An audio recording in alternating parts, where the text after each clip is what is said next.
nearly got run over. FN2 in this morning for a bit of an exhaust modification. That's what we do here, custom exhaust work. So I should take some photographs. It won't be a very long video, will it? We know what we're doing. So, you all right, Jason? Hey, mate. Right.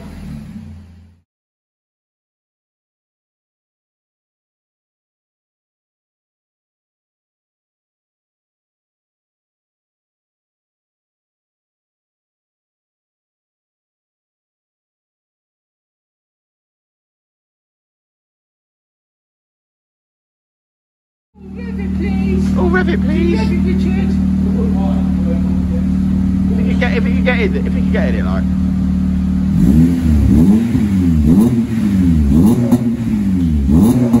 Excellent.